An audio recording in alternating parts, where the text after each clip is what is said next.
37 Disney Street, which isn't far from you, 3 Disney fans have watched a film which they will now review. Hello friends and welcome to 37 Disney Street. This week we're taking a look at classic number 53, 2013's little known animation, Frozen. The sky's awake, so I'm awake, so we have to podcast. I'm Chris Fletcher. Shoe size doesn't matter. I'm Lucy Rain. And I want you to take me up the North Mountain. Hi friends, I'm Hugh Rain. You've never asked me that before.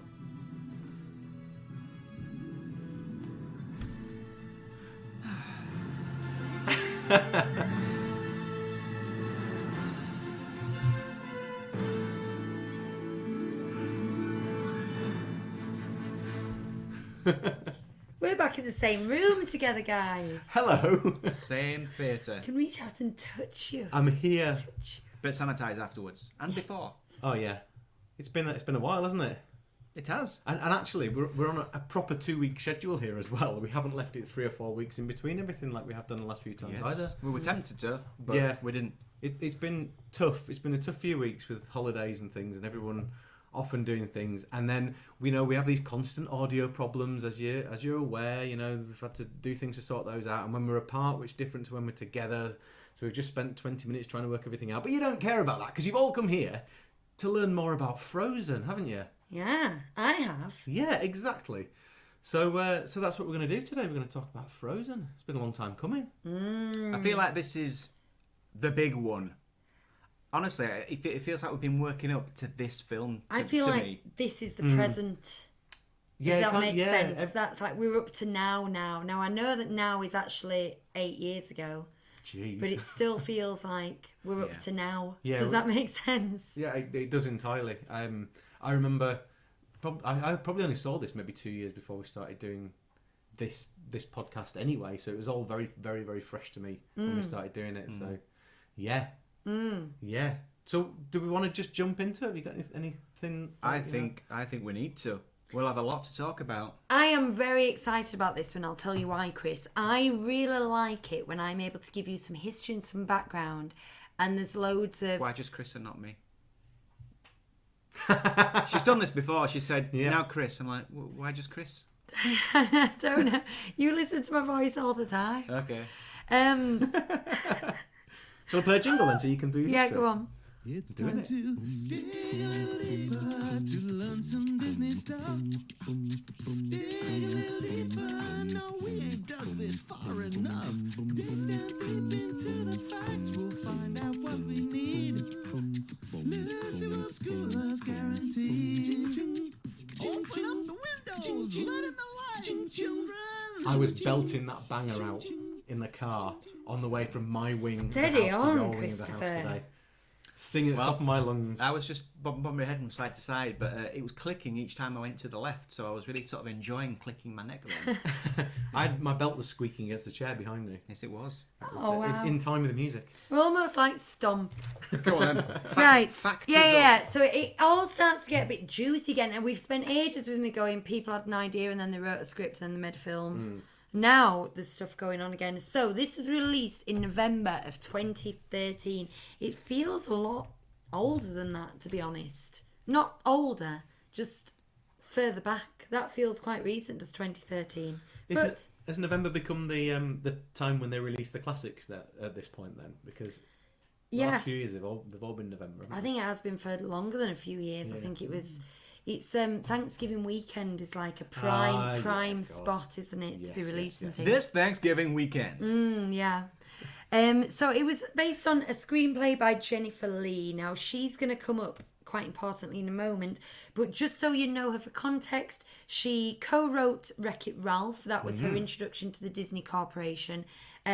She was sort of brought on by a schoolmate. What's his name I haven't written down to co-write that, and it was meant to be an 8-week writing gig. She stayed on for the entire production, and then she just rolled on to doing Tangled afterwards, I do believe.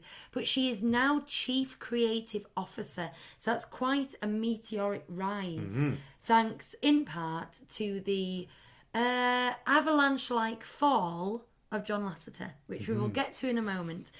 So it's based on Hans Christian Andersen's The Snow Queen. It was attempted back in the 30s as the first ever studio collaboration between Metro-Goldwyn-Mayer and the Disney Corporation to do a Hans Christian Andersen film, which was based on Hans Christian Andersen with lots of mini animated segments.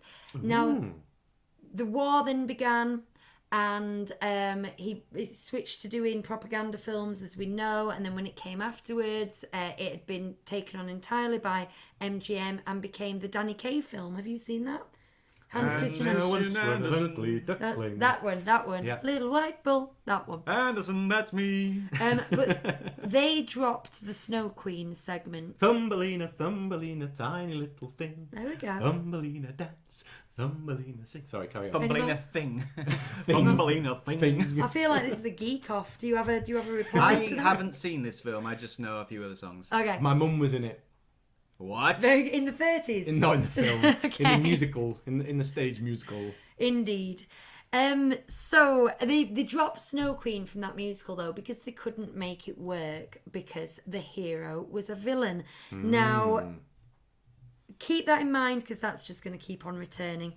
So it was shelved in the Disney Corporation for many, many years after this. It was always there in the background. The concept art remained, but they could never make it work.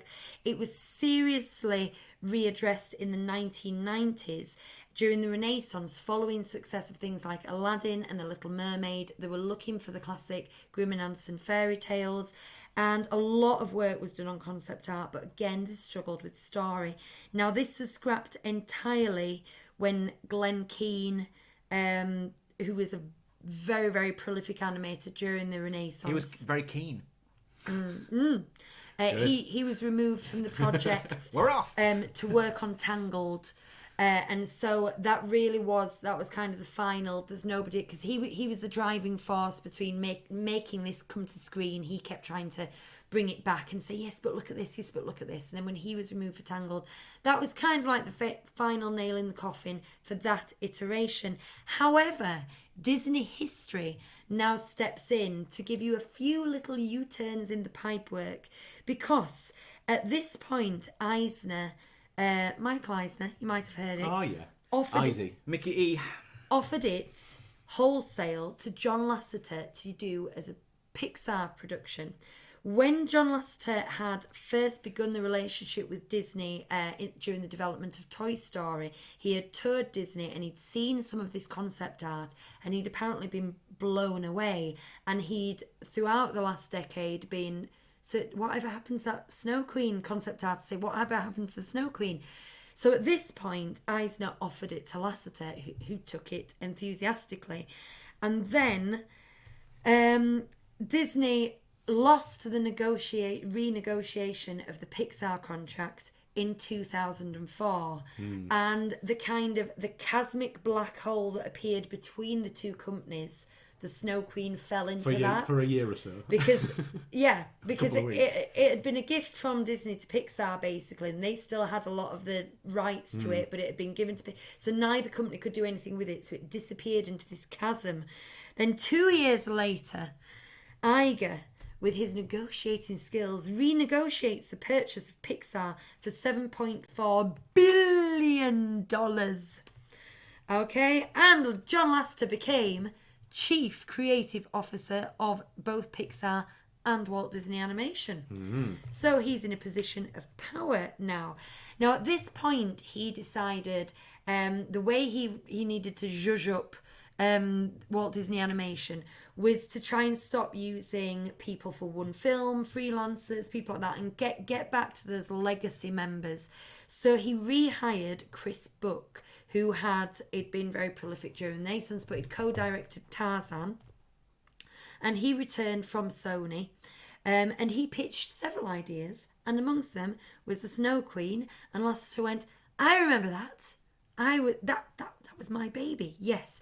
So then they went into the Snow Queen. Lucy, can I just stop you for a Yes, second? please do. This is proper history. I'm loving it. I'm genuinely loving it. excited. And you see, Hugh doesn't look excited, so No, he that's why you doesn't. addressed it at me. It is. Yeah. Because you're like, oh, really, really? And Hugh's fidgeting, He's going... picking his nails. I'm Yeah, looking can, at- we talk about the plot holes There's now? a mark, This is ace. mark on my finger. Anyway. Sorry, Okay. sorry, carry on, Lucy. I just wanted to stop you and say this is ace. Okay. So what I find really interesting, because we are going to start getting into the review, and I know there's going to be some differing opinions here, but at this point Chris Buck said that he hadn't thought too much about the story, but he knew that at this point in sort of social history, he wanted to readdress the concept of true love, and he knew that it had been a sticking point for Disney for many years, and he wanted to readdress what the real meaning of true love was. Now, I find that so interesting that a story like this started with the concept, not the story, and I think Yeah. we kind of need to keep that in mind as it goes on. So it was under a working title of Anna and the Snow Queen, and it had Megan It's not going to fly. Not at Disney. Mullally. Malali. Mullally. Mullally. Mullally. Oodalally. As Elsa. Do you know who Megan Mullally is? Megan Mullally, no. She's Karen from Will and Grace. Okay, yeah, I do know. who And she she's is, married to... Oh, I Ron like her. She's on my list. Oh. So she was down as being Elsa, and Josh Gad was already on board at this point. But once again, by 2010, it had reached development hell. It had had a big surge forward, and then they just couldn't make the story work. Excuse me. So in December of 2011, following the success of at this point it was meant to be traditional animation. Oh, yes. And this was during the production of Princess and the Frog. That would have been good, wouldn't it? Would have been better. Now, Yeah. Princess and the Frog tanked. Princess and the Frog, well, it didn't tank, but it didn't give It's got a them... cult following. It didn't give them what they expected. They expected it to be returned to the Renaissance, and it wasn't. So they had to look at critically what didn't work there. Tangled was released, and it wasn't called Rapunzel, and it wasn't called Rapunzel and the Prince. It was called Tangled. And so at this point, it stopped being Anna and the Snow Queen and started being Frozen, and it Yeah. followed that pattern. Only they And called it it was Frog. And it was only those two. There was Tangled and there's Frozen. And what was the next one? Zootropolis. Yeah. I mean, that could have been called... What Rabbit. What was the Cop.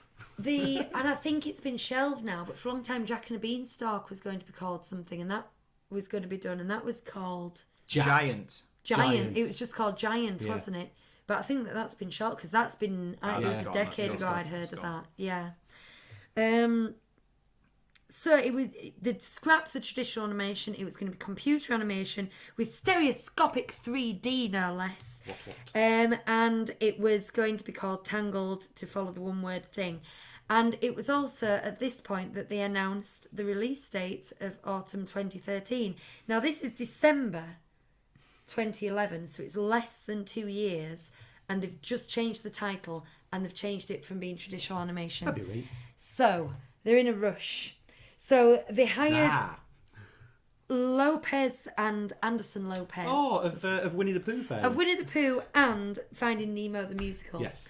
And at the time, Robert Lopez was working on Book of Mormon, and he had to be poached from Book of Mormon. And Kristen Anderson Lopez was on maternity leave, and she had to be dragged back out of, well, not maternity leave. Kicking and screaming out of the self-employed. maternity She said, ward. stop looking after your kids and come and write this film, basically. So they also, around this time, hired didn't hire her, they moved Jennifer Lee onto this project, and she was a sole screenwriter. Now, this is very rare. They had 3 people working on story, Chris Buck and Jennifer Lee, and the person whose name I haven't written down, but Jennifer Lee was a sole screenwriter, and it was her who decided to work in tandem with the songwriters the way that they did in the days of Robert Ashman. Alan Menken. Richard Ashcroft. Thank you. Richard Ashcroft. No. Ashman. Drugs don't Menken and work. Ashman. Oh, you know what I mean. So, where it was kind of, right, we've got concepts, come up with a song, you've come up with a song, I'll come up with another concept, we'll do this script together, so it became like that. Now, the turning point, and this is, well, there was 2 turning points. Number 1, at this point, Anna was a princess and the Snow Queen was a separate entity. Okay. And they decided to make them sisters, to make the relationship between them more important and to tie in with Chris Buck's original idea of exploring a different version of true love. And so they had, you will like this, boys, at Disney headquarters, they had the Sister Summit. They got all sorts of employees from the cafeteria up to head animators, female employees who had sisters, and they invited their sisters and they all sat around and talked and said what it meant to them to be a sister. Oh, that sounds lovely. Doing it for themselves. Yeah. So there you go. And then they came up with this theme of to thaw a frozen heart. Love will thaw a frozen heart. So again, they've gone concept before story here. This all existed before story. That explains a lot. Is this going to come into your commentary, I think? Explains why the story's rubbish. Go on. Oh dear.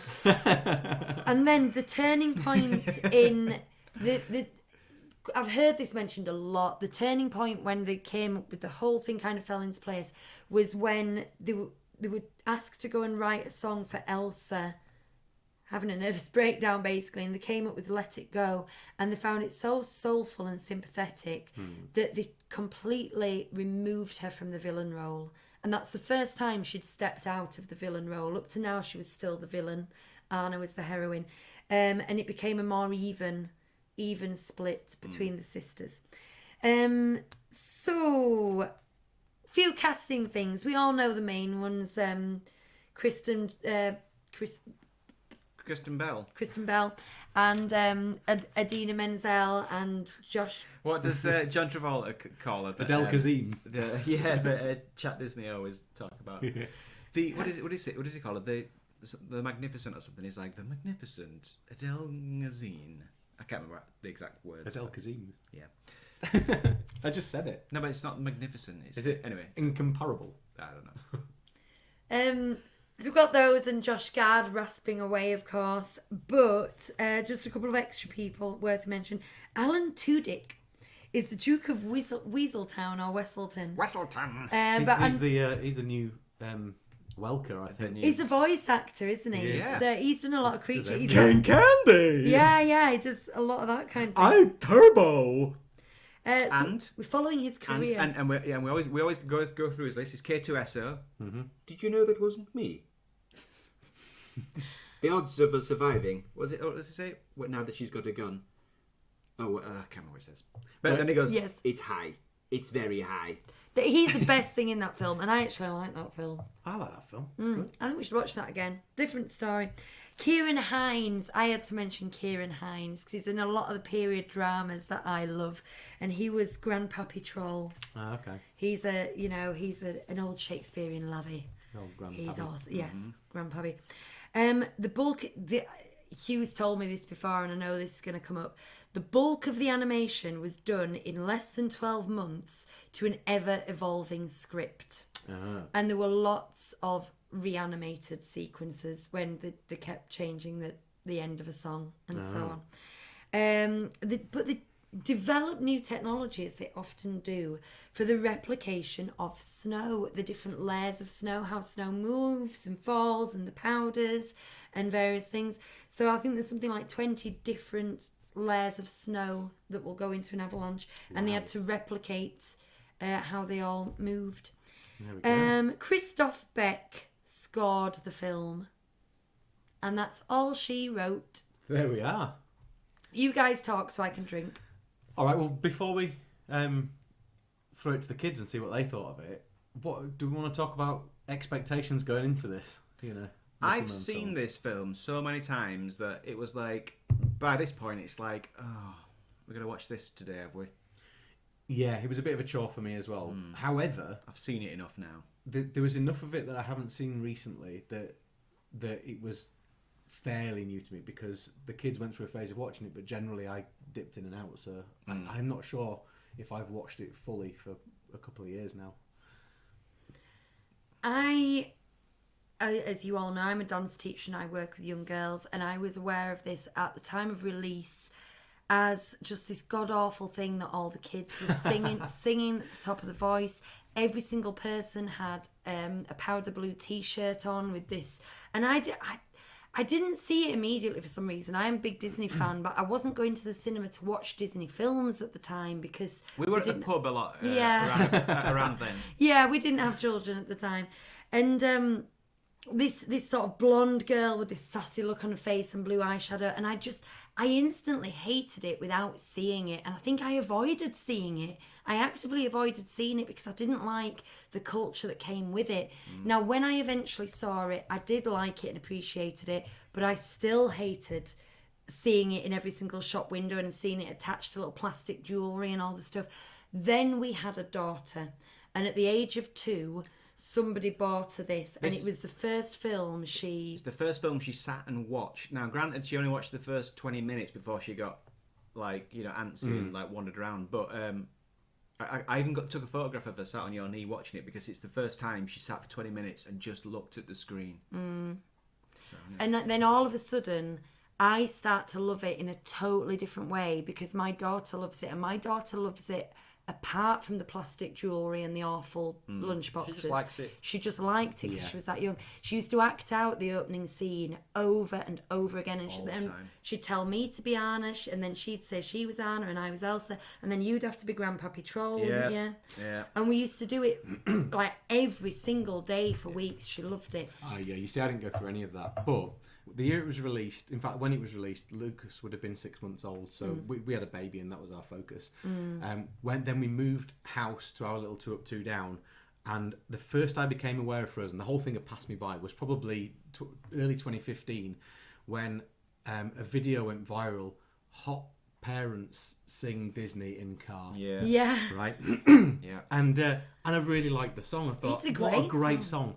And I'll talk about this when we get to music, but my expectations musically of this film were completely different to the reality of it. But yeah, there you go. But the boys, when they did get old enough to watch it and enjoy it, they did enjoy it, but they both agree, I think we all agree, that Frozen 2 is a better film.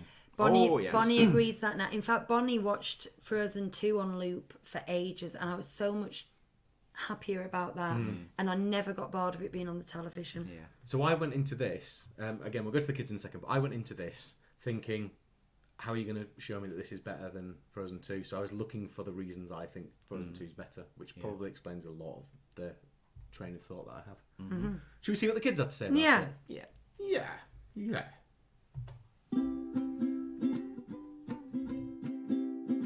We've just watched Frozen. It's about 2 sisters and the mum and dad of the Queen, but their ship sinks when they go out to sea, so the parents die. At the start, Elsa accidentally froze her head, which turned a bit of a hair white, so all the gates were closed. So then they opened the gates, and Anna meets someone that day, and she wants to marry him, but Elsa goes all crazy about it. Elsa has magical ice powers, and she accidentally froze the kingdom and the world. So Anna, the other sister, had to rescue her with the help of their magical snowman Olaf and Kristoff and his friend Sven, his reindeer. He helps her go to Elsa's palace. Anna went up, and then she got the frozen heart, which can only be stopped by an act of true love. At the end, Elsa finds out how to stop this internal winter by love. So they go find this Hans, but he was actually all this time evil. So he went to try and kill Elsa. Anna somehow gets out, and she goes to Elsa, and Hans was about to kill Elsa with a sword, but Anna went to stop her, and she turned all to ice because of the frozen heart. And then the sword that Hans was using was demolished, and Elsa made Anna back not frozen.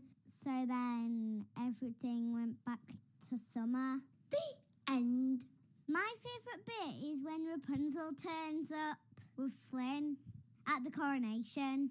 My favourite bit was all of the bits. I can't pick a favourite bit. You like when Anna I liked- smacked Hans in the face? I did like that, but I also liked when they were at the place where they met Olaf, because I really liked all the crystal things. My favourite character is Olaf because he's so funny. My favourite character was Elsa.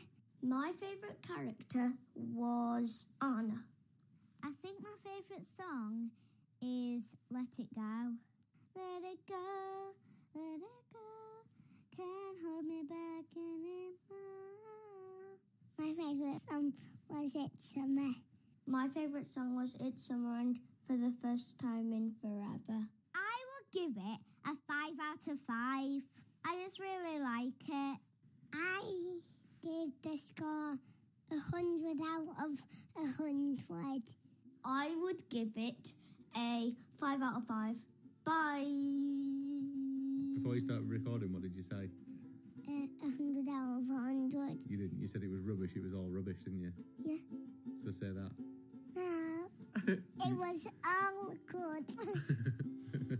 It was all good. So there you go. Could I just say, before anyone interrupts my thoughts, it was Howard Ashman, and I feel like a bad Disney fan. I didn't just look that up. I was just thinking about it, thinking, why won't that name go? And then, you know, when it suddenly goes, bing, Howard Ashman. So that was the kids with the summary. Bonnie with the internal winter. Yeah, we love an internal winter. Yeah. And full marks there. 5 from Bonnie, 5 from Lucas, and Ollie giving it 100 out of 100. What a guy. I don't know if that's ever happened with the kids. Well, it's the first time Ollie's given it a score that makes sense. That's absolutely true. Yeah, not like 1 million out of 4. Yeah. Or all of them. Sometimes all he of just them. gives them Oh, all I of never them. get them. My favourite bit was the end. Yeah. So, what we're going to do now is we're going to talk about the story, then we're going to talk about the animation, then we're going to talk about the music, and as we go along, we're going to give it a score out of 10 each to give us 90 points to add to the 10 points that Bonnie and Lucas have already given it. That'll give That's us right, isn't it? 100, yeah. Out of 100. So, should we do the story first? Yeah. It's time to discuss how the story goes. I know it can't be worse than Oliver and Coke. Story.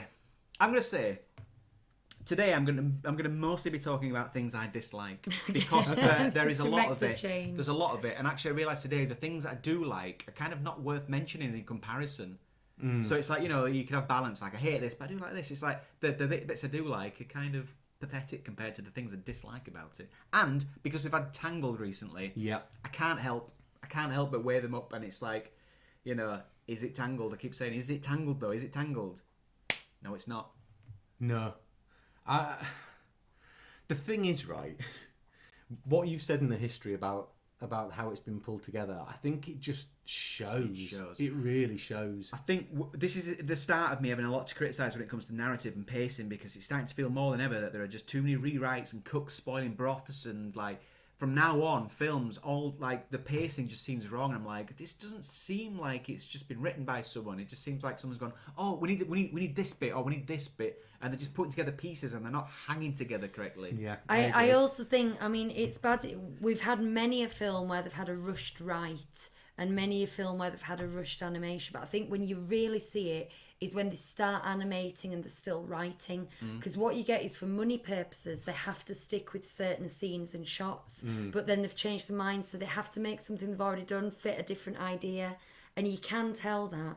Now, we're going to, at the end of the podcast, like we always do, I'm going to talk money. But I don't think it's any spoiler to say this film did very well. So as much as I think it's so far from being a perfect film, and we can criticise it, and it could have been so much better. With another 18 months, I think it would have been amazing. There's no doubt that the secret sauce was there. It's how No it was matter what we It's how it was marketed. Yeah. And Well, it's a bit more than that, because of it wasn't marketed to Bonnie, for example. no, but that's why there's an because the other thing about it is, it's two sisters. It's two girls who are different and yet alike, and people can relate to it. It's relatable. And come on, give the children a magical princess with ice powers. Done. Yeah.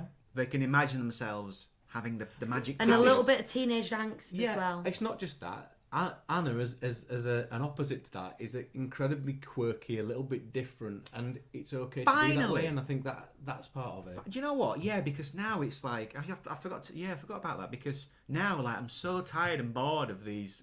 I find it patronising. I'm speaking on women's behalf here, saying that, but I'm sure some women must agree that like the women are so powerful and so flawless that it's just like, give us something I can relate to. Give us these quirky, goofy characters. Like Anna's, she's a good character, and she's kind of, you know, she's gung ho and she can do stuff, but sometimes she's not very good. She's not very good at climbing up a cliff. You know, Makes bad decisions. like, you know, like yeah. I'm so bored of seeing a girl like going, "Hey, I got this, guys. Step aside," and she's like, straight up the cliff. Yeah. Boring. And it's well, I can go on this, you know, neo-feminism rant forever, but the thing about making ass-kicking girls the answer to feminism really annoys me, because I think like they've missed what female means. But Anyway. yeah, I'd say that about guys as well, to be like just to you know, go on the just be a bit defensive, projecting probably, but like, you know, a guy that can do the same stuff to me is also boring. So you know, just quirky characters in general. There's a But big Kristoff's a good balance to that as well, though, isn't he? Yeah, There's a yeah. big history in Disney and the Disney princesses, and I think they made a conscious effort to get past it. If you think about Sleeping Beauty, the fairies give her beauty and grace and song, you know, and all this kind of thing. It's like that's it. That's what you're aiming for. No. Anna, she's quirky. Be like Anna. Can I give you my initial take and my problem with this film, right? And it goes from the specific of the start, like the frozen title appears, right, which leads into men cutting ice. So you think, oh right, it's some kind of frozen world we're in, you know, that's what this is. But then it's not, because then it turns out they're just getting ice up the mountain or wherever, and then you know, then Elsa freezing the land later isn't as surprising, because we've already been introduced to this ice. So and then there's a gap where it's sunny and then it's icy again. And then Anna goes on this epic mission to find, I'm jumping ahead a bit here, but she goes on this epic mission to find her sister, but then she finds her in about 20 minutes. Yeah. And then she just kind of leaves again, and there's no mystery to it. There's no like, where is she? We need to find her. We need to solve some clues. It's just like, sure, she's gone over there. Let's go get her. We're here now. We're going again. There's not even character development. Like, you know, we're talking about what these Yeah. characters are like. The reason we know so much about Anna and Elsa isn't necessarily from this film. It's from what's come after it. It's from how those characters are developed in the shorts and things that go beyond it. Well, I don't know. I think that opening thing with the girls, the relationship between the sisters, you can read a lot there. Yeah. And then do you want to build a snowman? You can just you know a lot of what you need to know. You get and the there's relationship there's and a you get- limit to how much you can do in one film anyway. Oh, no, there absolutely is, but I do think there's a real lack of character development, just throughout, and that's why I think Frozen 2 works, is because there was the room to explore that a bit. Because there's no great passing of time. When she goes and finds her in the ice palace, she's like, wow, you look so like different. And she's like, I feel better. I feel amazing. It's like, it's about like a day and a half later. If that. That's, you know, that's how long it feels like. The one thing about time that annoys me is, you know, Kristoff's an ice seller, and so he goes up in the mountain, gets ice, and then sells it to people down in the town. And then this happens half an hour later. He says, you want to talk about being in tough business? I sell ice for a living. I don't think the economy has crashed in 30 minutes. I don't even think he's made it to the town. Do you know what I mean? And here's something as well that annoys me. Just get into a nitty-gritty specific. Is right at the start, is that troll going, cuties, I'm going to keep you. Yes.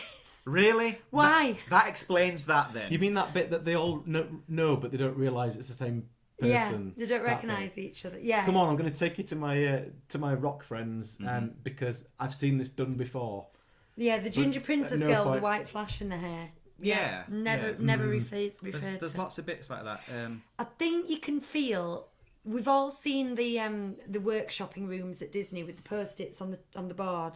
I think you can feel the post-its. Lesbians You can opening. read individual post-its being moved around, can't you? And the script in places, like, I find some of the lines clunky, like, the heart is not so easily changed. It's like, oh, that's your line, is it? The heart is not so easily changed. It's not very poetic, the word changed. But all that is, I know I did this at the start of the film, and that was fine. But this time I can't do it.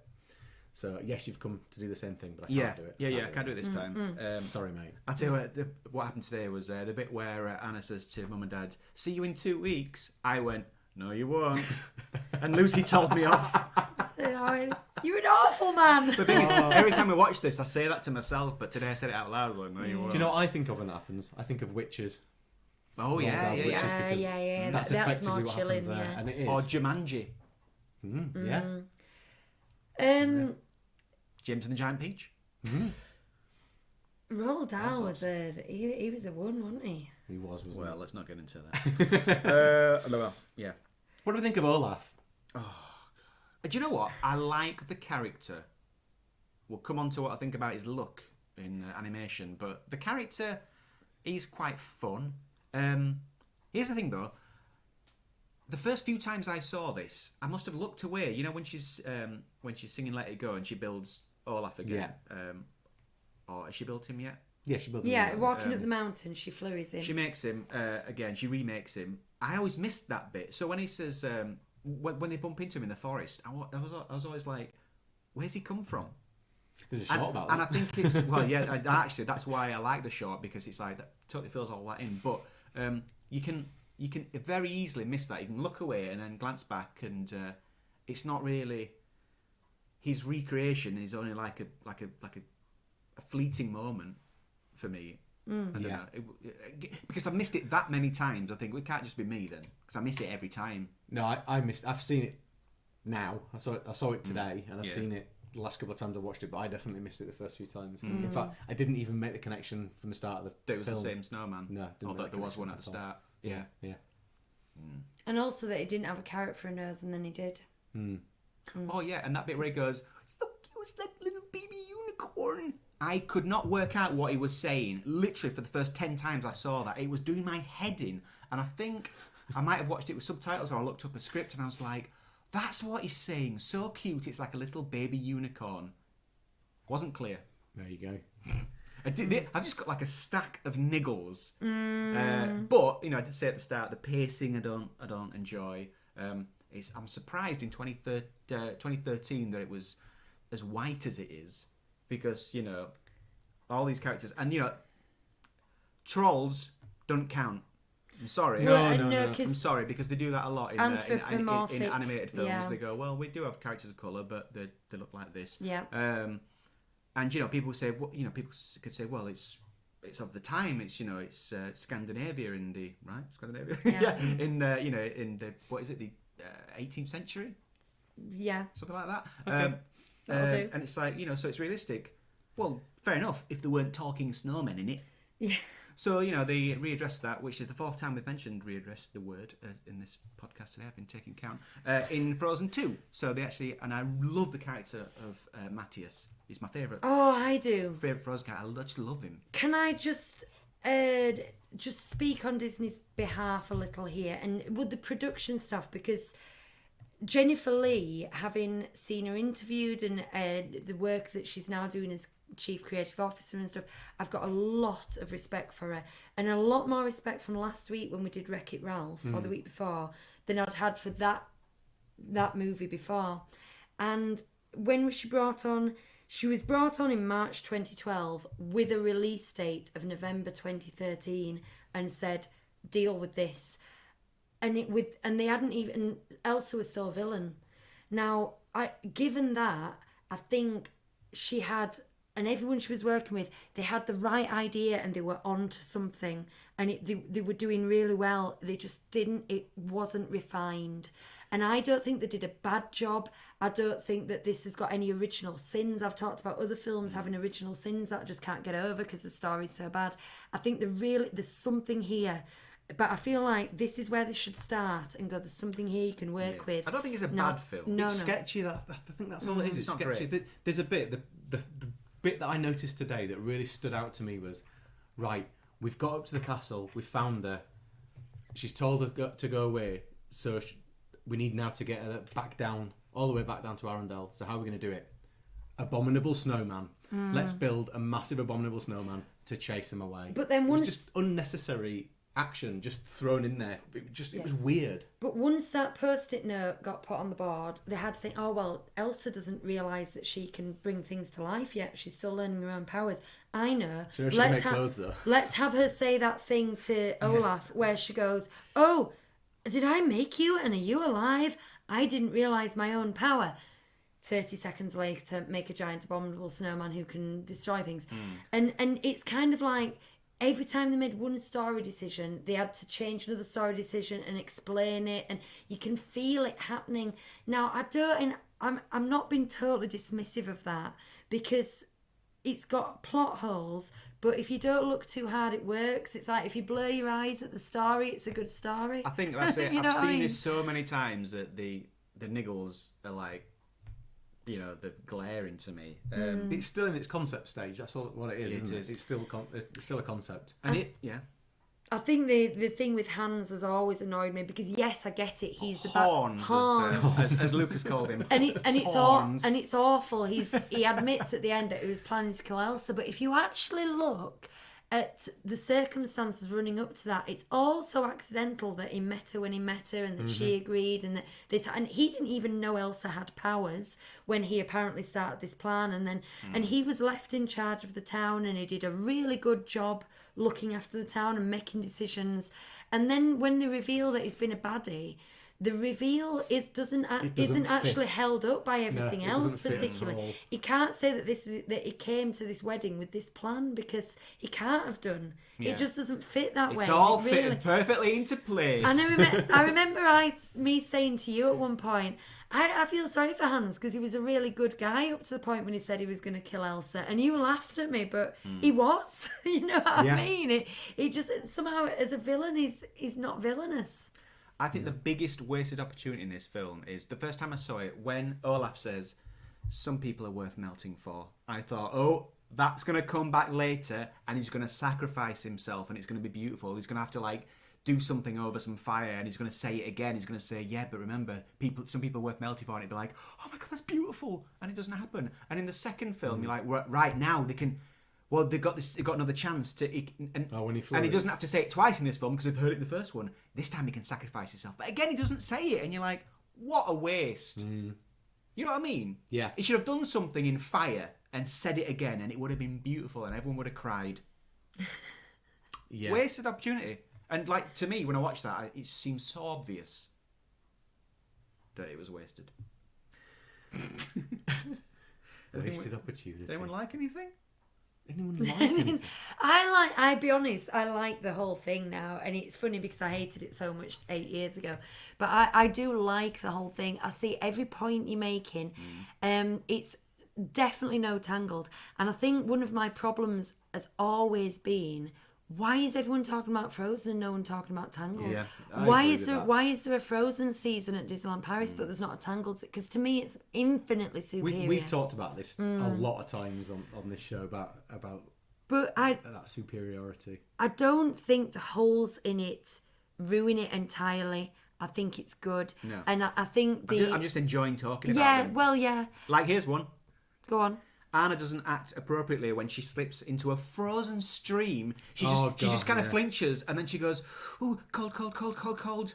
Yeah. You know, she'd be in serious trouble if she just fall into that stream.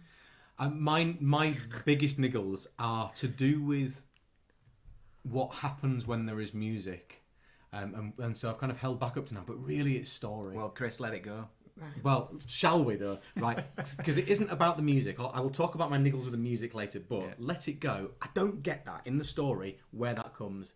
She's just run out in an absolute panic, dashed off, and then this really somber music starts, and like it doesn't fit at all with that whole situation. And I know it builds up. I know as a song it builds up and it becomes something, but that whole kind of almost like flurry sort of feel to it and everything there, and how laid back it is, and how do you know, I've run away from everything. Yeah, it's all going to be fine. I'm going to have a wonderful time. It just doesn't fit at all. We know now the song came first. Yeah. Don't make it like that. I know it doesn't make it right, because then they had the opportunity to write into it. Find a different place in the film to put the song in. I don't know. It just that really niggles with me. And the other thing that niggles with me is to do with Love Is an Open Door, which is just entire his hands in general. So what you've just said about him, the fact that he becomes a villain, actually completely ruined that song for me. When I heard it and I thought it was something different, I was much more comfortable with that song. And afterwards, now I'm just like, oh, hang on a sec, he's just going to be a turncoat and be horrible to us. That song would make more sense if he was like a love, like a fool in love, like an idiot. That song would be even more. But enjoyable, instead, they made Wesselton the idiot and a decoy for the whole evil plot thing. And Can I also say that with them saying they wanted to re-explore the meaning of true love, I think it would have had more impact if the kiss hadn't worked and then they both looked at each other and go, do you know what, that's because we don't love each other. And that had been the reason, rather than, do you know what? I've been plotting against you the whole time. Wah ha ha ha ha. It's not going to. Yes. Oh, Anna. No, I think the message that marrying someone you've just met that day isn't because they might kill your sister, it's because it's not true love. I think that should have been the message. Like I say, it feels like about a day and a half, the passage of time. And then, like, she's like, Christoph loves me? Yeah. It's like, don't you realise he loves you? Like, well, that's been only a day and a half. Have we not just learnt this lesson? You know the ice palace she makes? Yeah. What is she doing there? There's no furniture. Does she just stand in it? I thought that Where today. does she sleep on, like a block of ice? She hasn't worked out how to make furniture yet. It's miserable. She slinks out, doesn't she? What does she Anna. eat? She can't magic food up, and there's no food up a ice cold mountain, is there? She certainly can't cook anything. I'm assuming all her clothes are made out of ice as well. Yeah, it's horrible. And the ice skates that she makes at the end must be made out of ice as well. I just don't buy that she lives there. No. Here's another one. Why do they go to all that trouble of making the snow anchor and like saying, oh, it's 100 meters down and more like 200, is it meters or feet? 200 feet. They go to all that effort of like, being very careful about edging down, and then Marshmallow lifts them back up for her just to cut it anyway and them to just fall, They could have just fallen anyway. It was just a waste of a little bit of story, him going, I'm making a snow anchor. It's like, are you just showing us a snow anchor because to make it feel tense? Because it's kind of, like we're learning about the snow together as a viewer. Just in case any of us end up in similar peril. Just a pointless little bit. What about, don't you think they were very lucky that when she thawed everything, they were stood on a boat? Because it wasn't there at the time. Oh, yeah. And then it just suddenly rose, yeah. it suddenly rose out of the water. Well, yeah, that's the equivalent of, they had to animate a cushion for Mrs. Potts to jump off because they didn't want to smash it. It's one of those. I do like the subversion of the act of true love and it being about sisters. Yes. I do like that. I do. Good place to start. But again, they could have been even cleverer with that, in my opinion. I thought that was good. I thought that bit worked well. And surprised to see a punch to the face, which it doesn't seem very Disney, does it? But it's a right punch as well. Yeah, she clocks him. Darts her hand back afterwards. Like, And straight just in before that, he goes, he lunges forward with his neck, doesn't he? He goes, but she froze your heart. She froze your heart. And his head lunges forward, and you're like, ooh, he's nasty, in it. Is it, I can't think of his name now. He sounded Irish, that's all. Don't matter. Tony Stark. Yeah, Tony Stark. She froze your heart. Do you want to score this then? Yeah, I do. Yeah. Go on then. Okay, so it's got a lot of problems. It's not perfect, but the actual heart of the movie is there despite the problems, and that's a very difficult thing to maintain because often the problems are what kills the basic idea. So I am still going to give it an 8. I'm going to give it a 6. I don't hate it, but there are enough problems for me to go. Like, for example, Entangled, I don't stop for a second to think about the story or the beats. I just go along with the ride, and it's a smooth journey, and it's perfect. It's a perfect film. Whereas this, I'm constantly going, why is this happening now? Blah blah blah. So a 6 because I don't hate it. It's got some funny moments, but it's not great. It's too clunky. Just in general, I do enjoy it when I watch it. When I watched it today, I enjoyed it kind of. I'm going to say it's about halfway there, so I'm going to give it 5. Mm-hmm. Shall we do the animation then? Get the animation, you the characterization, you. And don't forget the backgrounds and the style. Yeah, man. I wrote stuff down for animation. Oh, did you not write anything for the other one? No, do you know what? Because I used to use a notebook and I used to write everything in there, and that was great. And then I started using my phone, but what I find with my phone is it keeps locking and I don't keep tabs on it. So generally, I just riff. I write things down because I want to say them and try and memorise it. So I've got all on to write the history notes, so I don't write my thoughts as well. They just pop to me. Yeah. Well, I find the world of Frozen a little bit dull after Tangled. Mm-hmm. I don't think I realised how quickly they'd made it, but do you know when you watch like PJ Masks and everything's like dead clean, and when they go into like the park, it's still like even the rocks look dead clean and everything's kind of flat and textureless. I kind of get that vibe a bit from this. Again, Tangled, lush, lived-in world, whereas this you can tell it was made quickly and things are just kind of. But you know, you could say like, well, that's the style. It's more angular. It's cleaner. It's fresher. But I don't buy that. I just think it just doesn't feel lived in the way Tangled does. No, I think Lucas was spot on with his favourite bit being that the scene with the trees and where the trees are all frozen and everything, because that is for me the most stunning visual bit of the entire film, which is why I like the Olaf shot, because there's more of that. But yeah, it's just cold, isn't it? It's just cold and quite literally. Yeah, and geometric in a not very nice way. The castle, the ice castle. I just that whole bit is supposed to be really impressive when it's growing, and it reminds me of those programs that you used to make on a Spectrum, where you run it and it makes a random shape for you. Yeah, and it just didn't work for me. I didn't like it. I think. Well, I'll come on to it because I think that Let It Go is the worst bit of animation in several different ways.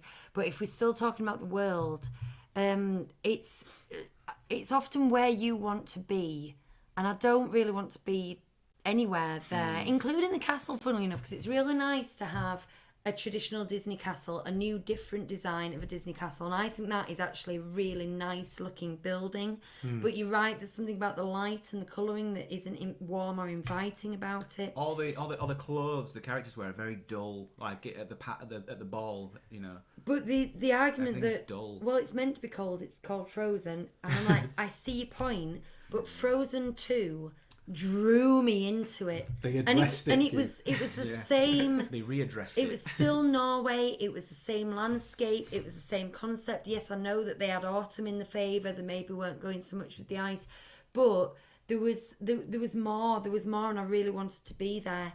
And I think there could be so much possibility for Winter Wonderland and the way things play that was maybe missed.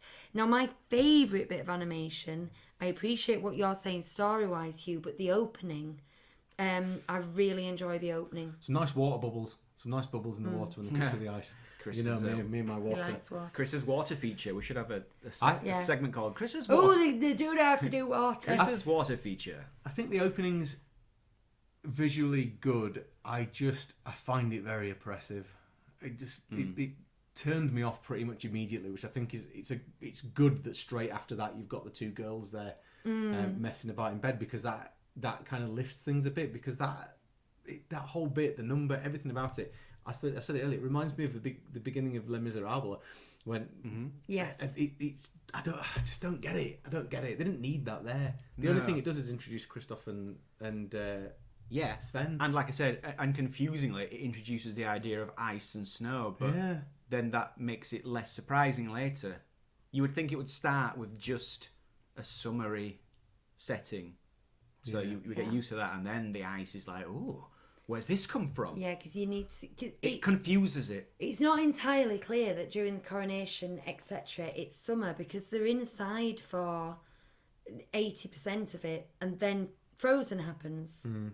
Anyway, we're back onto the story again now. We're back on the story. Right. But it's the child's bedroom, when they're still meant to be fun and sisterly and joyful and the beginning, all there is in there is two beds. There might be a couple of small things around, but it's a massive room, and it doesn't feel. When you watch, have you seen the Mitchells versus the Machines? No. Oh man, the world they've created there is like incredible. Even down to the tear in the main character's jeans. She's drawn eyes on it, so it looks like a face. And every little inch of that, and like the room, a bedroom, just looks like, I believe that's a bedroom. Whereas, like you say, that's just a big empty room, isn't it? Do you know that look that Hans gives Anna just after they've met, and she runs off, and then he goes, whoa, whoa, and he falls into the water. Yeah. So they've had to do this thing where he kind of gives her a smile, but it can't be too enthusiastic, because when you watch it again knowing he's a villain, you have to kind of see that in his smile, but at the same time, the first time you watch it, it can't give it away. So there's a balance between, like, we need to give him a face, so the second time you watch it, it makes sense that he's a villain, but the first time you watch it, it doesn't give it away. Unsuccessful. Yeah. Yeah. Because He just does like a sideways smile and a slow blink, and it doesn't get across either of those things. No, I think again, that whole scene makes it feel like he doesn't fit that he's a villain at all. Exactly. So what I do because is, he's not looking at her when he does that smile, so he could have pulled any face, he could have rolled his eyes or touched her or anything. The fact that he gives a goofy smile, even though she's not looking, makes it seem like it's not an act. They should just not have had him do a smile. I've got problems with him. Thank God they didn't play on the horse though. With after having Maximus entangled, there's just that worry in that scene that they were going to start another horse adventure, and I'm glad they didn't, because it was just the same. It would have been awful. Well, with that in mind, the character animation of Maximus is one of my favourite things. Yeah, it's great. And now this is not consistent through the film, but I do want to say there is some really good character animation. You point out the thing of Sven at the end when he gives a little head. You know, when he puts his trotter on the, what's the word? Not trotter. Hoof on the new sled. He does this kind of smarmy look, but also like he's presenting something like a salesman. So like she's saying, this is the new sleigh. And he comes over and I said, look at his face. And he already does like a little wiggle of his eyebrows. And then he kind of puts one hoof on it and he goes, as if to go, yeah, it's nice, isn't it? And this brilliant. is down to the talent of individual animators. This is down to the Disney in-house animators who are just really, really good. And there's a few more examples of that. There's one in Loving is an Open Door. You love this. I love this. And I don't think it's intentional. It's so musical. It's so cheesy musical theatre. West End, leading guy. He's singing Love is an Open Door. And he does this little shoulder thing. He goes... It's right. As he sings right at this in the second chorus. Da! He reaches for it, and as he walks, his shoulder goes up a bit. And like, I love that. I love that Lucy shoulder. sees that, but I think that's just a. I don't think that's accidental. I think that's someone understanding the way that these men I think it's a move. result of the way he's walking and stepping up, and he happens to do it. But it looks like he's putting in a little bit of a dancey move. Yeah. I don't know. I like it. And Anna's full of them. She's very characterful. But that brings me on to my least favourite thing, which is the girls' bodies. There's something Barbie dollish about them. And I mean that in terms of like their elbows and knees move, but other bits of them that should move don't. 40% of their heads are eyes. Yeah. They literally look like bug people. Yes. But I do think, again, they've readdressed some of this. 6 times we've said 7 now. So now you've said it 7 times. You've actually said that more times than Anna says, wait, what? In the film. Wait, Oh, God, Lucy. don't get me started on that. Lucy does not like that. No, well, so I won't talk about that then. What I'd like to say is the characterization. I think there's some really good stuff in there. I totally and utterly agree. The thing that really annoys me is they've gone for out and out individualism in absolutely everyone in Arendelle. And it's like they've tried to make Anna and Elsa look one particular way. Obviously, they're sisters, so and when you look at them when they stood next to each other and one's taller than the other, there's definite similarities, but there's enough things to make them slightly different. But they are striking, beautiful girls. Everyone else in Arendelle is a right hugger. Well, yeah, but all in different ways. There's no. Yeah. It's not like they've all come from, that they're all part of the same nationality or anything like that. There's nothing that brings them together at all. And some of them are like 3 feet tall and round. Yeah, and, I get it because they're going for that kind of individualism and stuff, but it makes it feel really weird. Yeah, and the Duke of Wesselton turns up and Wesselton. yeah. I'm going to do that every time. There's a few films that do that with humans, and I never like They're it. usually not Disney, though. Well, are they? no, but do you remember us talking about Beauty and the Beast? The townsfolk Oh, in yeah, Beauty and yeah, the Beast yeah. are a right cacophony, which would be okay if everyone was. But the fact that they make Belle so incredibly human and make everyone else like these weird anyway, they were on a different film. Asterix characters. Yeah, we're on a different film, but it's the same It's weird, principle. it's entirely the same. It's weird and it grates in me. It really does. Olaf. Mm. What is that character design? Like, I think what It's like no snowman you've ever built. Exactly. What kid has built that snowman? I have. It's almost like we've got used to it. But when you think about it, why has he got a beak and a giant tooth, a single tooth?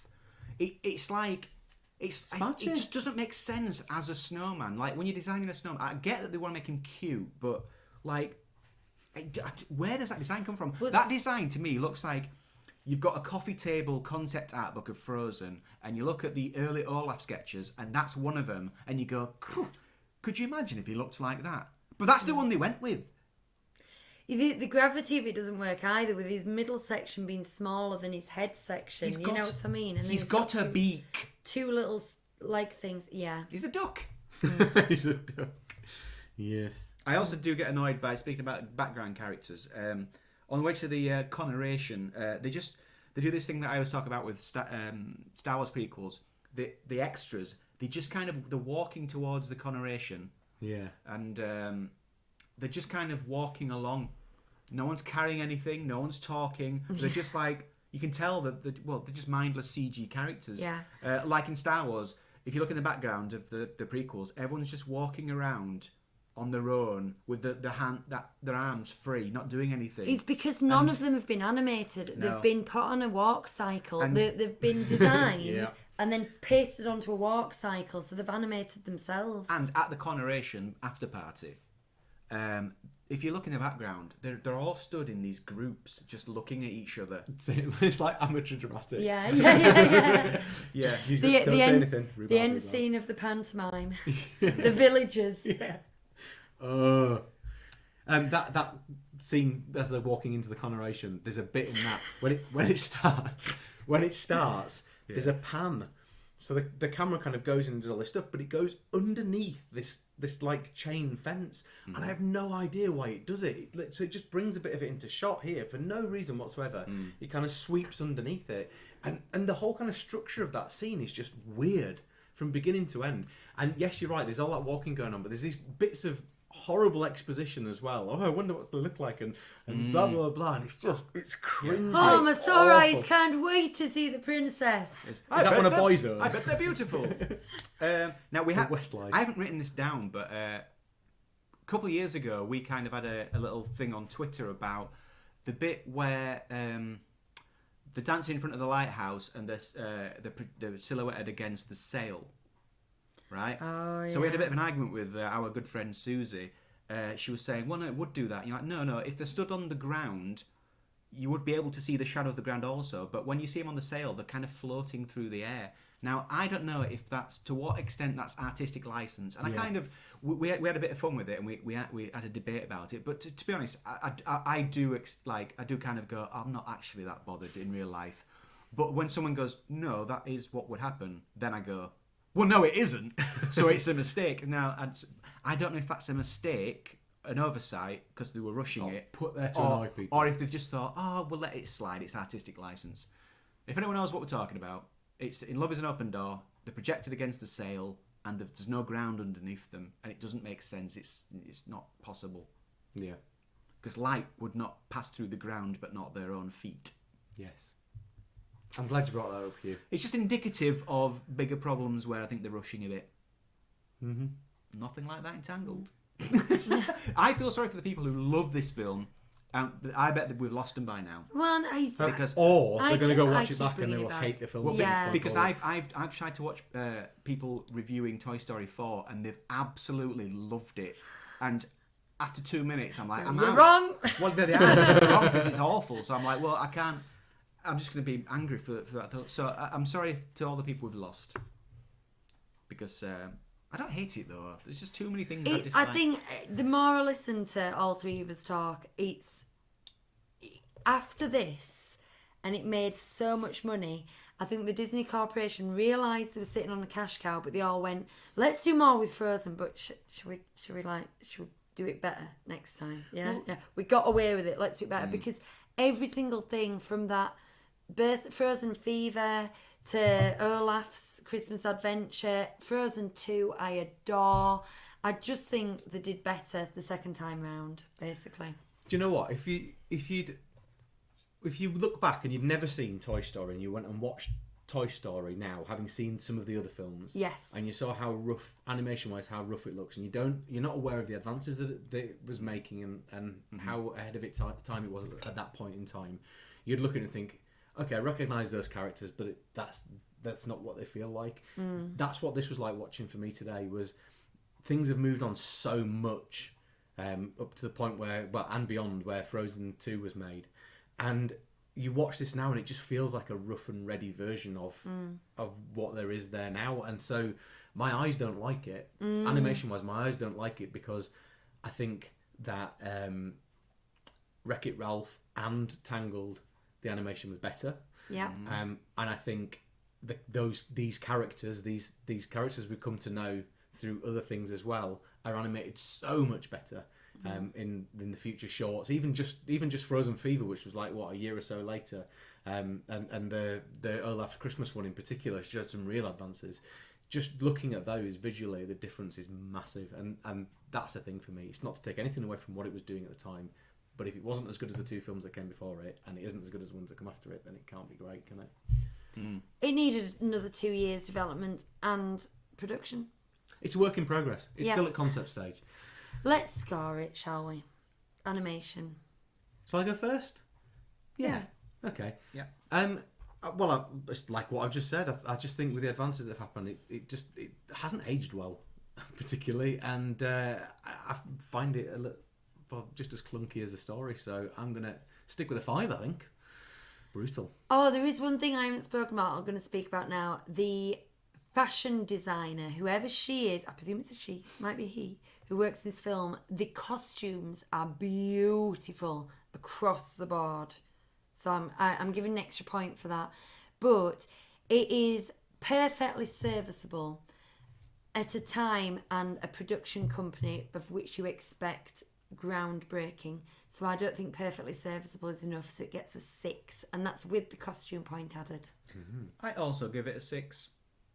There you are. Do you know something? Just a really quick one before we move on. All the things that I associate with Frozen are not the ice and things, and again, this is probably because of this film, but all that Norwegian kind of feel, all those swirly shapes and everything, it's kind of lost in this film completely. And yet that's what I think of when I think of Frozen. I think of all that Scandinavian style, and I don't feel like that's there. Anyway, music. Mm-hmm.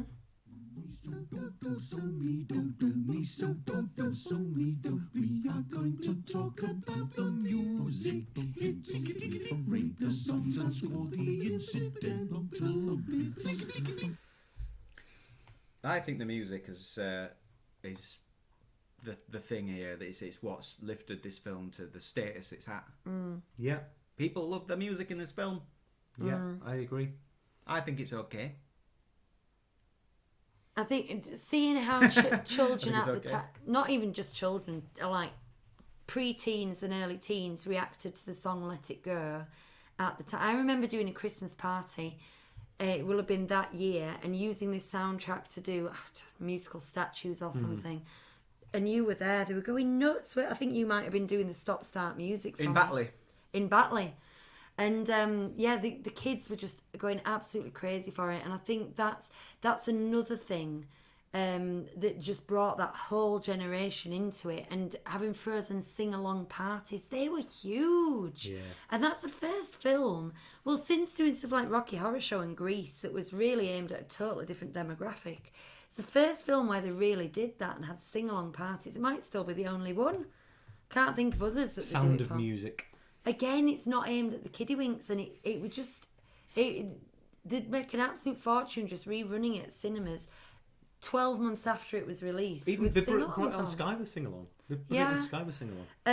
And it's fabulous. Now, The sing-along annoys me because the lyrics don't quite appear fast enough. So if you don't know the song already, they're just a split second too late as the lyrics appear. So you don't have time to actually process them. So you're going... all the kids know the songs, though. It's irrelevant. 'Cause That all is the one of my kids top know. 10 pet peeves of all time is sing-alongs where the lyrics don't appear in time. And I know that seems crazy to have as one of your all-time top 10 peeves, but it is. And I get immeasurably annoyed by them. We should do a show about your top 10 peeves. Oh, I don't know how we'd limit it to 10. Could do a podcast about Yeah. it. Chris, can you help me out here, right? Yeah. There's a harmony missing in the opening number. Well, the opening number is the title. Like, the end where it says "Beware the frozen heart." It goes "Beware the frozen heart." Oh, what is it? Yeah. Yeah. So you sing that bit, and I'll add the harmony that's missing. Beware the frozen heart.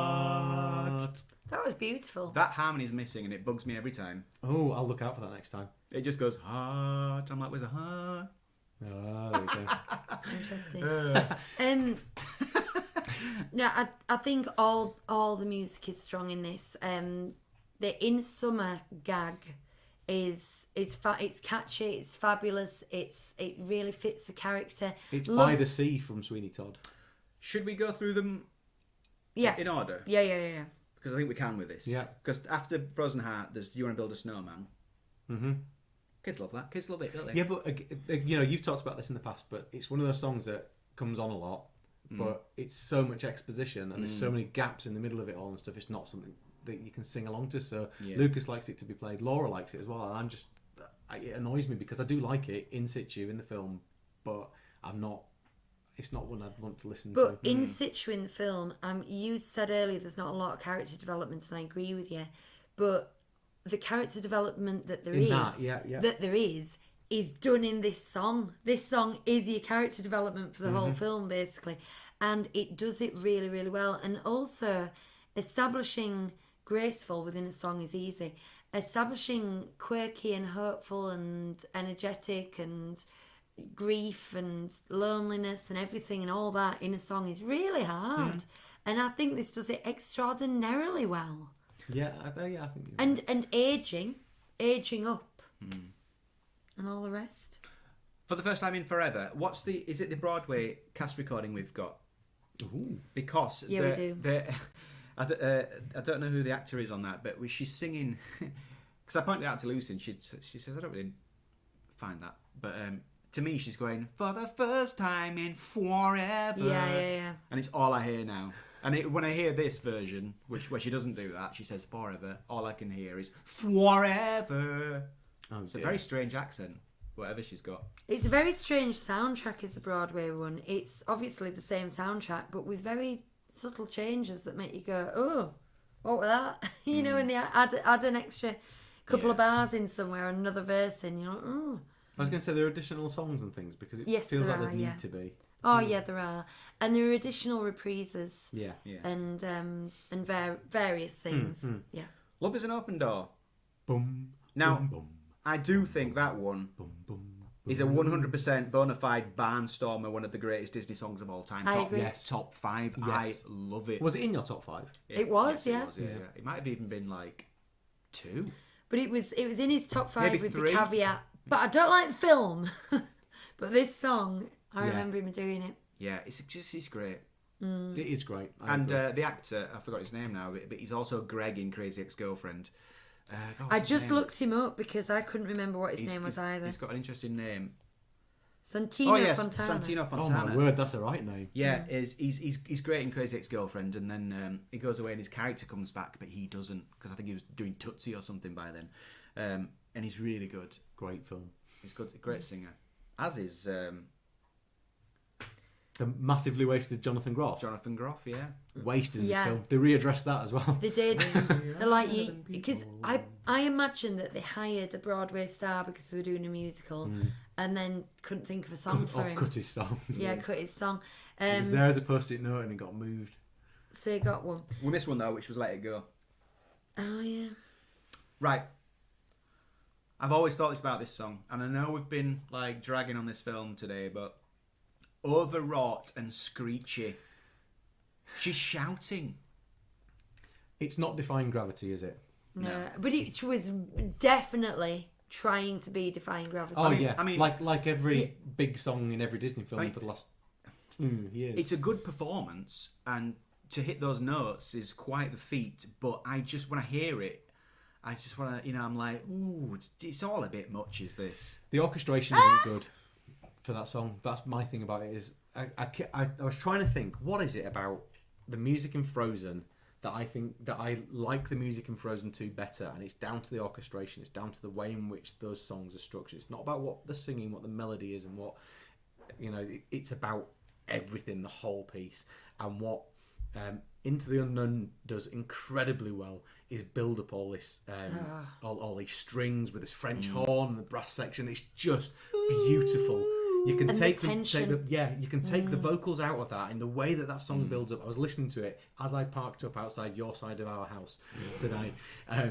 It's a long drive. It is beautifully orchestrated. What Let It Go is it's fine for what it is, but it's actually a bit wispy because they've literally gone, we're going to let the vocal do this, and you're right, it's shouty. So and the verses, especially the opening verse, it's kind of nondescript, and I don't think it's memorable at all. No, I couldn't hum the tune of the first verse in particular. No, but I bet by that point you knew what Conceal, Don't Feel, Don't Let It Go, because she'd already sung it 20 times. Yeah, in every song from the beginning of the film. In Summer, I've always thought the scanning on that song is poor. Like,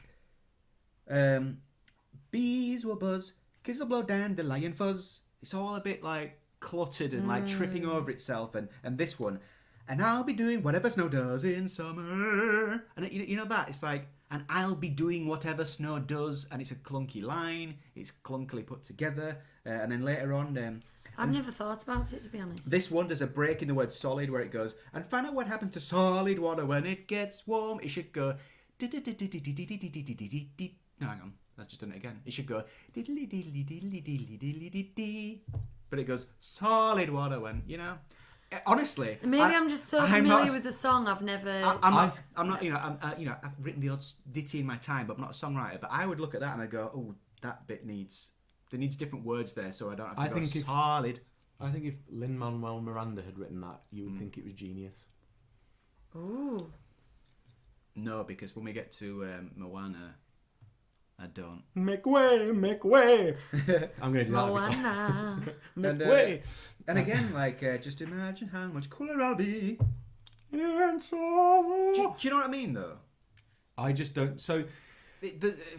It trips over itself. That isn't my problem with the song. My problem with the song is how it fits within the film. And I say it's like By the Sea and Sweeney Todd, because By the Sea and Sweeney Todd just kind of comes out of nowhere, and it doesn't fit with the style of the rest of the musical.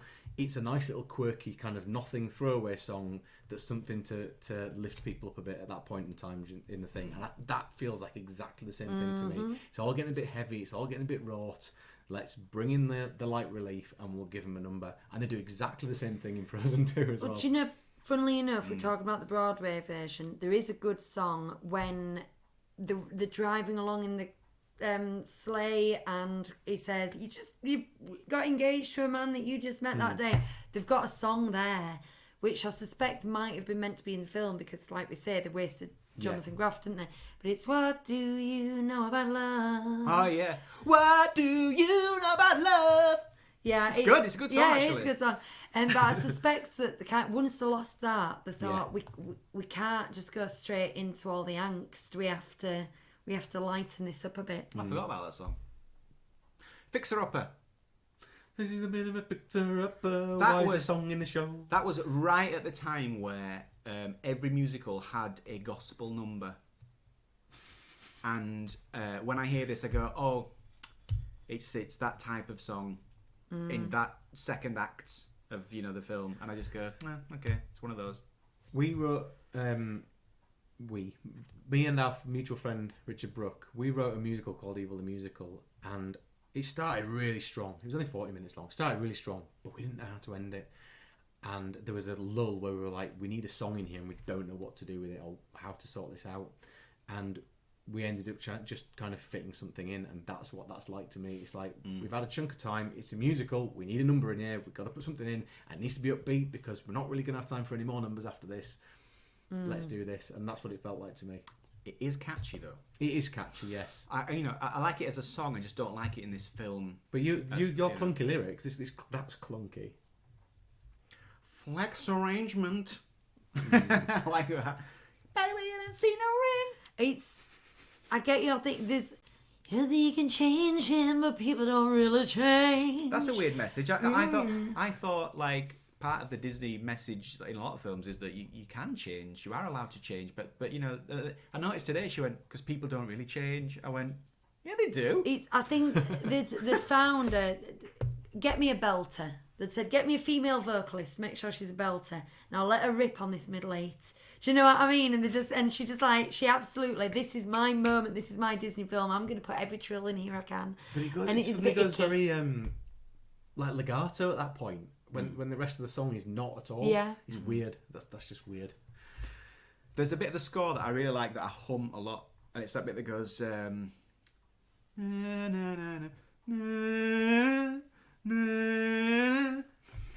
you know what I mean? Yes, I do, yeah.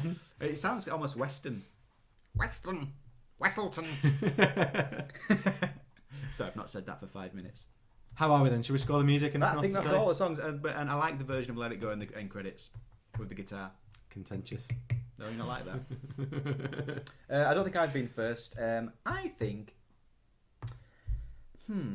We've picked it to smithereens, haven't we? But looking down the list here, and with Love is an Open Door in there, I think I'm still going to give it an 8.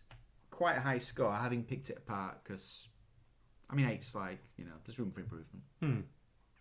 I think it's still in its concept stage at the moment. Oh, no. But it's far further ahead than the animation or the story, so I'm going to give it an 8 as well. I think they could aim higher. I think they could do better. But it just needs tweaking. I think it is extremely good. It is just, it's not my favourite, and I feel like it should be my favourite. I agree, Love is an Open Door and Wanna Build a Snowman are the two outliers for me. Everything else, it does what it needs to do. I'm going to give it an 8 as well. It's no Frozen 2. Or Tangled, basically. I have a score. Ooh. Right, well, I've got information first, and I've remembered to look it up this week. Well, First of all, let's talk about money. Show me the green. We didn't do favourite bits. Oh. Don't we do that afterwards? Don't mind. Hugh's interrupted you now, so we probably ought to do it. Go on then, do it now. Okay, favourite bits. I do like it when Olaf says, "Hey, we were just talking about you. All good things, all good things." It always makes me laugh because it's a funny line. And I also like it when the door lock rattles, then it just swings open, and the carrot's in the door, and that's all you see, and then you hear the little giggle, I don't know when that is. It's when Anna's been betrayed by Hans, and there's close-up of the door, and it's rattling, and you're like, who's this? Who's breaking in? And then it just opens with the carrot in the lock. In the lock, right. And then you just hear... Yeah. Sort of Scooby-Doo. Yeah. Sort of Shaggy. So yeah, that's my favourite bits. Anyone else? I like the smack in the face. I think the smack in the face is a big highlight. I don't like, I'm going to say this, that Wandering Oaken is an anagram of naked Norwegians. I just wanted to get it into the show because I feel like we're not doing it. Is it just a coincidence? Yeah, completely coincidence. No. I like Anna's. It's a GIF actually where she folds her arm and looks at back and forth to Christoph at the end. You know, when she buys him a sled. Oh yeah. I like that little. With a little excited face. Yeah, I use that. like I use that GIF a lot. Yeah, I do. Also, when she asks him to take her up the North Mountain, that is just an hilarious. Can't think why. Misstep. She says, "I want you to take me up the North Mountain right now." Now, some Americans might think, "What's the problem with that?" But in England, there's a kind of a structure to that sentence which makes us raise an eyebrow. Yeah. Maybe it's universal. I don't know. I think it might be It must universal. be. I Well, don't if it's know. not, try and imagine what we're thinking about. Oh yeah. Right, so money. It Money. cost them 150 million to make, which is Peanuts. it's not a lot. Disney Parks International lost 110 million this quarter, so it's less than they lost this quarter basically. But do you know how much it made? Yes, because I can see what you've written down in front of me. 1.28 billion. Whoa. That is quite a markup. I must say, my design manager at work, when Frozen 2 was coming out, I said, oof, that's going to be massive. And he went, I don't know, because first Frozen, it was kind of, a bit of a slow build. It wasn't like an overnight success. And I was like, you just wait. And then when it was big, I never rubbed it in his face, but I knew to myself, I thought, I was right.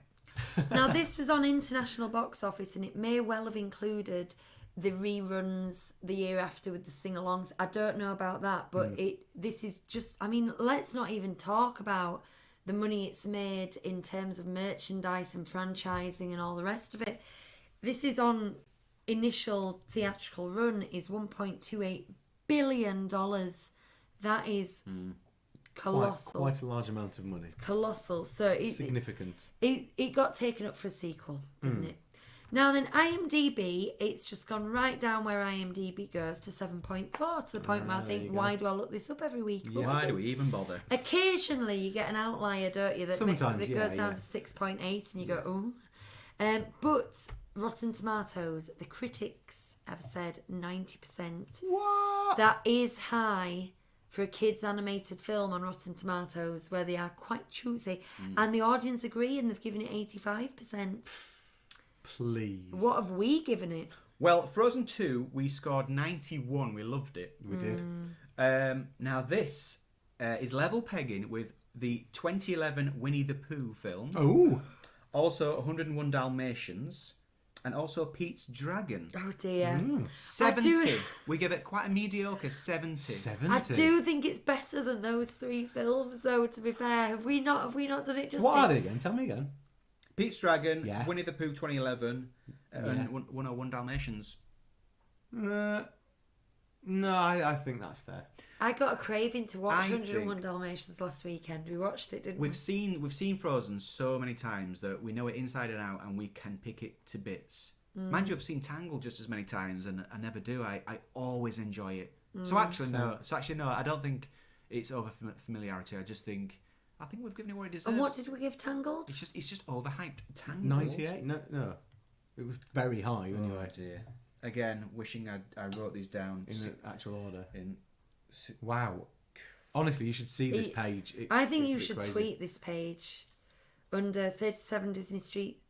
Look under the hashtag on Twitter for 37 Disney Street scores, and you can see why every week I struggle. And now there's so many of them that. Oh, but Chris used to keep it. I do. I haven't updated it for a few weeks, but I'll try and keep it up to date. But on the website, there's all of them are in there. And also, if you can see Tangled on here, can you get in touch Tell us where it and is. let us know? Where is Did you not Tangled? write it down? Of course I did, but where is it? Do you know what? It's quicker for me to actually look back Look on the a few page. pages to see what Yeah, we it gave was it. It wasn't so long ago. 98? 98, I thought it was. Yeah. Wow. There you go. That's the second highest score we've ever given. And a film. I absolutely stand by 98 as well. I'm like, yeah, damn right. It's one of the best films ever made. Was it one of the kids who brought it down as well, not us? No, Luke I- just brought it down and we split the difference, didn't we? I didn't give it a 10 for music. I think I gave it a 9. And no, was it me then as well? Oh no, I think Oh, do you know, again, I can just we, look back. we split it. We split one. I got one of my the marks kids on there. gave it a 4, Yes, that was Lucas. and I gave it a 9 for music. And I was talking about giving it something as well, and when we split the, I was going to give it an 8, and we split the difference and went both, Right, or okay. something like that. I can't remember. Yeah. Anyway, Yeah. Wow. But, I mean, I'd we gave absolutely it a stand by that. 9.5 between us. That's what we did. And Muppets Christmas Carol got 100, and I'll stand by both those scores. The Muppets. The Christmas Muppet Carol. A Christmas Carol? The Muppet Christmas Carol is. A Muppet and the Christmas Carol. You're getting worse. A Muppet and the Muppet Christmas and the Christmas Carol. What, just one Muppet? Come on, what words are left in the English language? The Muppets. The Muppet. Move on, please. Cry factor, Hugh. It's The Muppet. Talk over if you want. The Muppet Christmas Carol. Okay. Hugh's cry factor. Now, if they would have done the Some People Are Worth Melting for callback, we would have been looking at a 5. And it would have been deserved. It wouldn't have just been like, oh, they're trying to make us cry. It would have been like, oh, that was beautiful. But I'm giving it a 4, and it's 4, even though it's corny, when Anna steps in front of the blade, just as coincidentally she turns into ice, just in time to shatter the blade, and then that little puff of breath is exhaled. It's really corny, but it's a 4. Do you know what else, Hugh? I found at the end it had that it had that beach moment in it for me. That beach moment. You know me and my beach moment. Yeah. Yeah. It had that moment of, oh, but we've been on a right journey, haven't we? It's been such an adventure, and it was nice. I like it when a film ties it up like that, because it doesn't matter how bad it is, you can still get emotional about it, and that choked me up. Oh, who was the listener who's been going through all the shows, and he's been, and we keep getting likes on old hashtags, and and he said they are helpful. Do you remember? Yes, I do. Yeah. Do you know what? We've had some comments about this as well somewhere on Twitter. Do you want to? Yeah. So I'm sorry we've have a look. Yeah. Anyway, so that was 37 Disney Street Scores, right? Scores. Was it Scores? Yeah. Yeah, Scores, it is yeah. now. Being a bit rubbish here now, aren't we? Dead air. It is. It's all dead Well, air. I'm tweeting this picture. Well, so I'm going to give you an answer to your first question. Right, hang on. All right, so Bob has replied. Bob Sangwell has responded. He says, I thought Frozen was cool. So Very good, Bob. So I asked him to elaborate, and he wrote 4 massive tweets. The passage of time through Do You Want to Build a Snowman so much stronger than the same mechanism in Lion King, and I loved the innocence of the first Anna romance through the finishing of each of the sentences. Kristoff and Anna's building relationship was beautifully managed. The soundtrack and songs were perfect, as was the choice of voice actor. Both Menzel and Belle had auditioned for Rapunzel in Tangle previously. Sven and Olaf made perfect companions for the characters. That'll do. As we have company, I'll be with you in spirit. And yes, the new book will tell the history of Walt Disney World and have a range of puzzles within it. My publisher's deadline is November, but I'm aiming for mid-September, as I could be entering a barbershop competition in Sheffield in October, November. God, the life of that man. So, hang on, we're going to that. Yeah, I think so too. We are definitely going to that.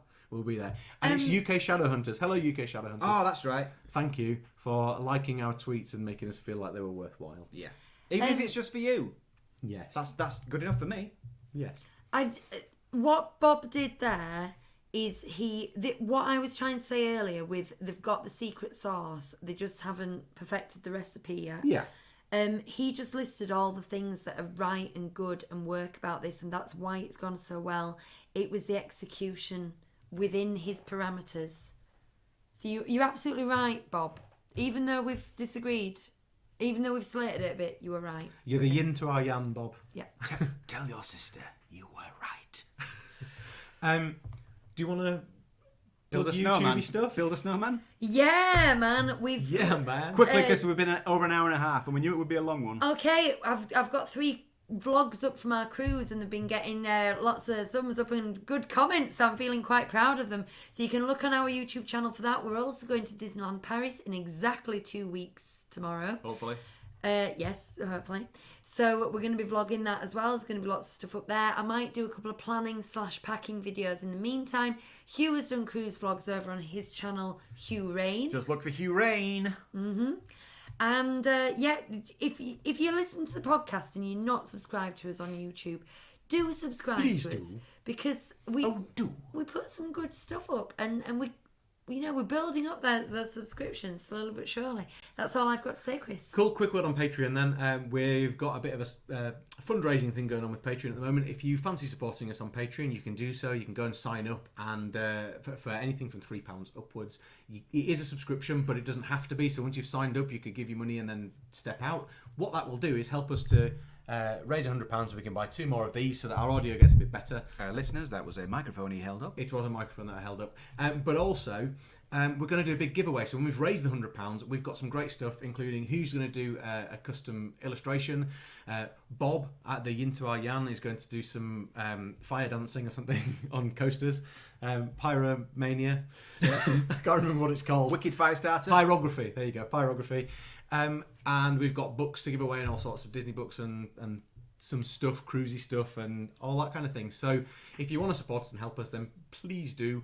Obviously no pressure for it. Just keep listening. We like that you listen. It's good to know there's people there. We'll be back not in 2 weeks' time because they're off on holiday and so am I, but I'm not going Disney bound. And so we'll be back probably 3 weeks' time and it'll be Zootropolistopia, won't it, I think? Oh, can't wait for that. Yeah, me too. So until then, we shall see you soon. Bye. Bye now. Whistleton. This is a really long outro.